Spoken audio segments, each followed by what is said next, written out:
Sì, una soluzione per questo problema penso che non sarei qui, ma sarei al Parlamento europeo a dirigere una commissione ambiente. Come si fa? Ovviamente ogni volta si trova sempre a dover contemperare tra queste due opposte esigenze, però devo dire quello che che riconosco l'ignoranza, non sapevo, è di questa scandalosa azione della raffineria contro una persona che altro non fa che riferire dati veri, e devo dire, lancio da qui un appello a tutte le altre associazioni dei consumatori. Noi valuteremo di intervenire ad adiuvandum in questo processo civile, perché mi sembra un fatto doveroso, e non vedrei neanche l'abbandonare la causa come un atto di benevolenza della raffineria.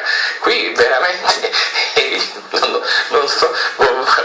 vorrei fare qualche similitudine, ma non è questo il posto. Sono veramente sconcertato che la raffineria abbia potuto attaccare qualcuno che dice la verità, forse facendogli così, spaventandolo con una cifra di 400.000 euro.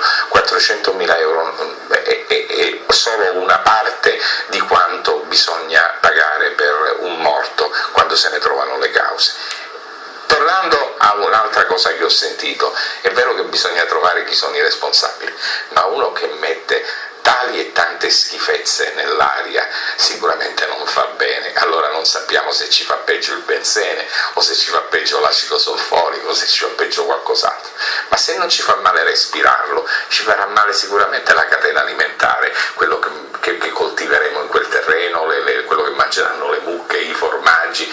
Cioè qui stiamo compromettendo in modo pressoché irreversibile un territorio. Io non credevo che esistessero quelle cifre. Solo oggi in un torrente vicino all'Elmela è stata scoperta una discarica abusiva di amianto, e cioè dell'amianto friabile che arriva nei torrenti e naturalmente anche poi a mare probabilmente. Quindi quella che si sta combattendo è una guerra santa veramente, ed è scandaloso che si sia potuto aspettare soltanto fino adesso. I lavoratori, dico, continueranno comunque a lavorare, perché poi sappiamo che abbiamo degli ammortizzatori, abbiamo dei sistemi, abbiamo altro. Quello che bisogna invece fermare è l'ingiusto profitto sulla pelle dei cittadini, sulla vita delle persone. Quindi altro che diminuire le royalty. Insomma, sento delle cose veramente che, ripeto, alcune non le conoscevo, che mi fanno inorridire questa sera. Bene, ringraziamo i nostri ospiti, finisce qui questa prima parte, ringraziamo l'avvocato Ernesto Fiorillo, presidente nazionale dei consumatori associati, e complimenti per quello che state portando avanti con le vostre cause, sappiamo varie, quelle state delle banche, all'Italia e tante altre.